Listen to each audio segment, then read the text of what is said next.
தேவனுடைய வாக்குத்தத்தங்களின் மேன்மை குறித்து 2 வசனங்களை நம்ம பார்க்கலாம். 2 பேதுரு 1ஆம் அதிகாரம் 3ஆம் வசனத்துல, தம்முடைய மகிமையினாலும் காருண்யத்தினாலும் நம்மை அழைத்தவரை அறிகிற அறிவினாலே ஜீவனுக்கும் தேவபக்திக்கும் வேண்டிய யாவற்றையும் அவருடைய திவ்ய வல்லமையானது நமக்கு தந்தருளினதுமன்றி அப்படின்னு கொடுத்திருக்கு. அதுல அவரை அறிகிற அறிவினாலே இவ்வுலகத்தின் வாழ்வுக்கும் தேவனோடு தொடர்பு கொள்வதற்கு தேவையான எல்லாவற்றையும்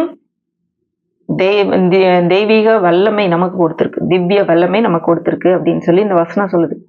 இப்போ இவ்வுலகத்தில் வாழ்வதற்குரிய எல்லாமே அவரை அறிகிற அறிவினாலே நாம் பெற்றுக்கொள்ள முடியும்.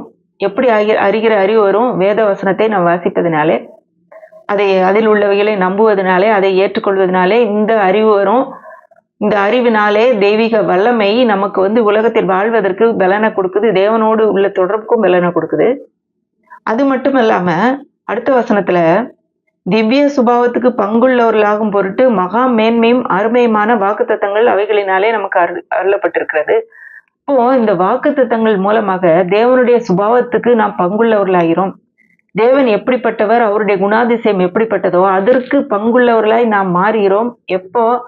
இந்த வாக்குத்தத்தங்களை அறியும் போது. அப்போ இந்த வாக்குத்தத்தங்கள் நம்முடைய வாழ்வின் ஒரு அடிப்படையாக மாற வேண்டும். நம்முடைய வாழ்வை உலகத்தின் காணப்படுகிற செய்தியின் அடிப்படையிலோ, மற்ற நம்முடைய அனுபவங்கள் மற்ற பிறரின் அனுபவங்களின் அடிப்படையிலோ நம்ம வைக்கக்கூடாது.